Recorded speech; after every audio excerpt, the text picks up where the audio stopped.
श्री शिवाय नमस्तुभ्यम। दोस्तों, जैसा कि आप सब जानते हो, कल है 28 फरवरी बुधवार का दिन और बुधवार के दिन पड़ रही है चतुर्थी तिथि, जो कि बहुत ही खास और विशेष होती है।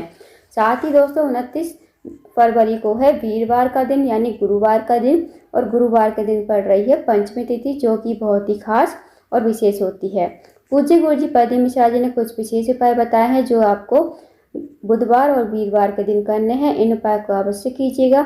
अगर आपकी कोई भी मनोकामना है जो काफ़ी दिनों से पूर्ण नहीं हो रही है, या फिर आपकी मनोकामना धन को लेकर हो, व्यापार को लेकर हो, नौकरी को लेकर हो, या फिर आपके जीवन में कोई समस्या चल रही है, बड़ी से बड़ी समस्या चल रही है, तो इन उपाय को करने से आपकी समस्याएं भी समाप्त हो जाएंगी।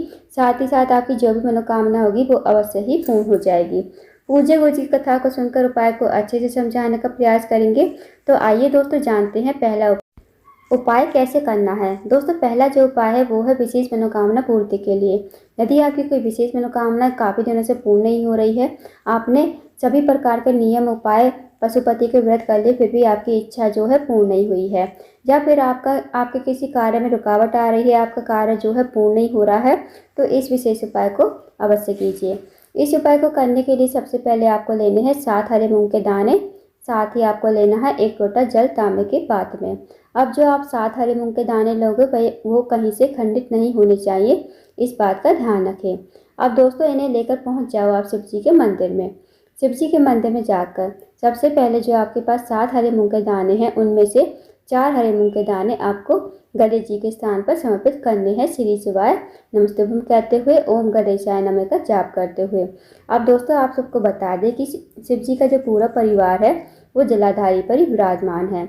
अब गणेश जी का स्थान जो होता है जलाधारी के राइट साइड पर होता है, तो वहाँ पर आपको 4 हरे मूंग के दाने ओम गणेशाय नमः का जाप करते हुए समर्पित कर देने हैं। अब दोस्तों, आपके पास बचे 3 हरे मूंग के दाने, उनमें से आपको 1 हरा मूंग का दाना माता अशोकसुंदरी के स्थान पर समर्पित करना है, श्री शिवाय नमस्तुभ्यम कहते हुए। अब दोस्तों, माता अशोकसुंदरी जो है शिव जी की सबसे छोटी और प्रिय पुत्री हैं। माता अशोकसुंदरी का स्थान जलाधारी के बीचों बीच में होता है, नाग देवता की तरह बनी हुई होती है, मोटी सी लाइन होती है, वही माता अशोकसुंदरी का स्थान होता है। तो वहाँ पर आपको ये जो 5 ही हरे मूंग का दाना है वहाँ पर आपको समर्पित कर देना है। अब जो छठा हरा मूंग का दाना है वो आपको नंदी बाबा का जो उठा हुआ पैर होता है ना, वहाँ पर आपको श्री शिवाय नमस्तुभ्यम कहते हुए नंदी बाबा के उठे हुए पैर पर समर्पित कर देना है। अब दोस्तों, जो आपके पास एक हरा मूंग का दाना बचा है और 1 लोटा जल बचा है, सबसे पहले आपको थोड़ा सा जल सबसे पहले गणेश जी के स्थान पर, फिर भगवान कार्तिक के, फिर माता अशोकसुंदरी, फिर पार्वती जी के हस्त कमल पर। अब जो 1 हरा मूंग का दाना बचा है और थोड़ा सा जल जो बचा है, वो हरा मूंग का दाना आपको लोटे के जल में डाल देना है। फिर आपको इस लोटे के जल को श्री शिवाय नमस्तुभ्यम कहते हुए शिवलिंग के ऊपर समर्पित कर देना है, और आपको मन ही मन अपनी मनोकामना बोलनी है। जो भी आपकी मनोकामना है, विशेष मनोकामना है, उस मनोकामना को बोलिए और भगवान को प्रणाम करके विनती करके आपको अपने घर पर आ जाना है। दोस्तों, बहुत ही अचूक विशेष उपाय है बुधवार के दिन करने वाला। इस विशेष उपाय को अवश्य कीजिएगा। अब जानते हैं अगले उपाय के बारे में। दोस्तों, अगला जो उपाय है वो है धन प्राप्ति के लिए। यदि आपके जीवन में धन की बहुत ज़्यादा कमी है, व्यापार में वृद्धि नहीं हो रही है, या फिर आपके जीवन में पैसों की बहुत ज़्यादा तंगी है, आर्थिक समस्या से बहुत ज़्यादा परेशान हो, तो इस उपाय को अवश्य कीजिए। इस उपाय को करने के लिए सबसे पहले आपको लेने हैं 5 गेहूं के दाने लेने हैं आपको। साथ ही आपको लेना है 1 लोटा जल तांबे के पात्र में। अब आप इन्हें लेकर पहुँच जाए शिव जी के मंदिर में। इस उपाय को आप सुबह से लेकर शाम तक कभी भी कर सकते हो। शिव जी के मंदिर में पहुंचकर जो आपके पास 5 गेहूं के दाने हैं, उनमें से 4 गेहूं के दाने आपको गणेश जी के स्थान पर समर्पित कर देने हैं, ओम गणेशाय नमः का जाप करते हुए। फिर आपको गणेश जी से प्रार्थना करनी है अपने बच्चों के ज्ञान बुद्धि विवेक की प्राप्ति के लिए। उसके बाद जो आपके पास 1 लोटा जल बचा है और 1 गेहूं का दाना है, वो आपको लोटे के जल में ही डाल देना है। इस लोटे के जल को आपको श्री शिवाय नमस्तुभ्यम कहते हुए शिवलिंग के ऊपर धीरे धीरे समर्पित कर देना है। आपको इतनी धीरे से जल समर्पित करना है ताकि आप 11 बार श्री शिवाय नमस्तुभ्यम का जाप कर सको। उसके बाद आपको प्रार्थना करनी है अपने जीवन में धन की वृद्धि के लिए, धन प्राप्ति के लिए। हमारे घर में माता लक्ष्मी का वास हो और माता लक्ष्मी हमारे घर में हमेशा वास करे।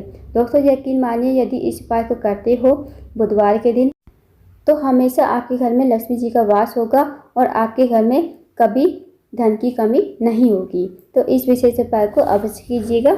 अब जानते हैं दोस्तों गुरुवार के दिन करने वाले कुछ विशेष उपाय के बारे में।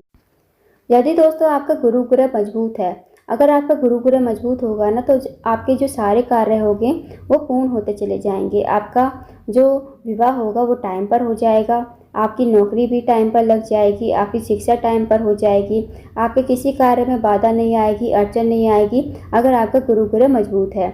अगर आपका गुरु ग्रह मजबूत नहीं है तो आपके हर कार्य में बाधा आएगी, आपको नौकरी ढूंढने से भी नहीं मिलेगी, और ना ही आपका विवाह टाइम पर होगा, और ना ही आपकी शिक्षा टाइम पर हो पाएगी।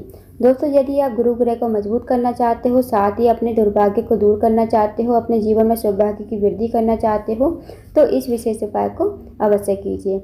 इस उपाय को करने के लिए सबसे पहले आपको लेनी है 21 चने की दाल। अब जो आप 21 चने की दाल लोगे वो टूटी फूटी खंडित नहीं होनी चाहिए, इस बात का विशेष ध्यान रखना।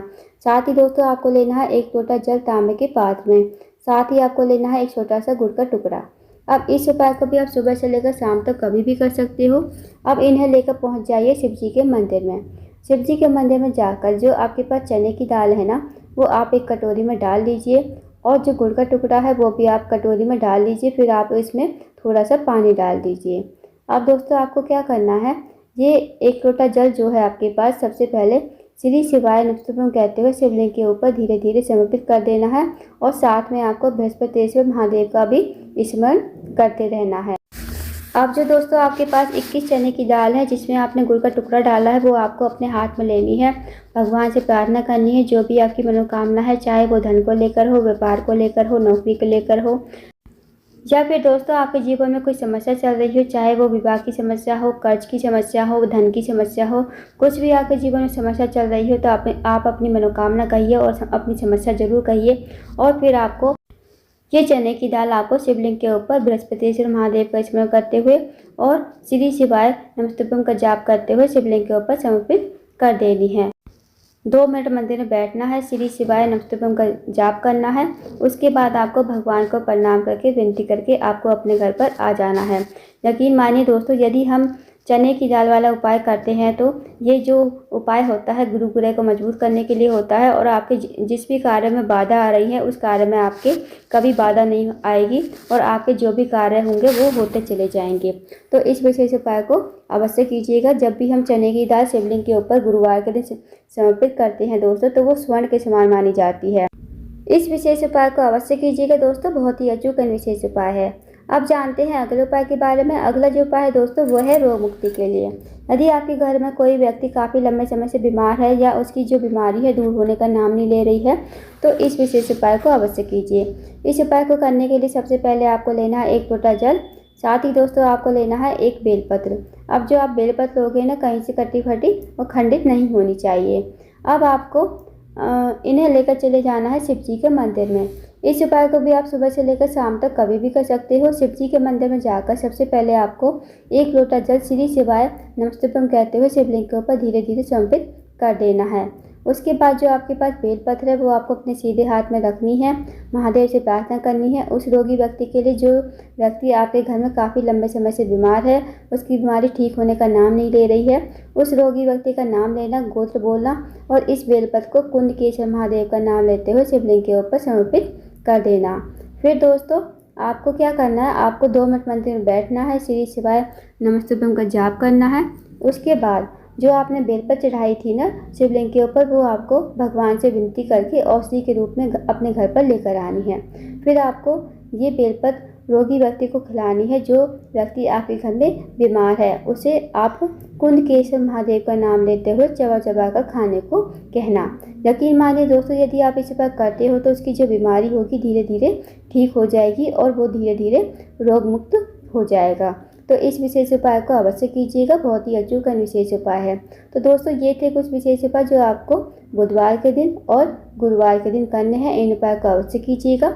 अगर आपको जानकारी पसंद आई हो, वीडियो को लाइक करें, शेयर करें, चैनल को जरूर सब्सक्राइब करें, कमेंट बॉक्स में श्री शिवाय नमस्तुभ्यं हर हर महादेव जरूर लिखें।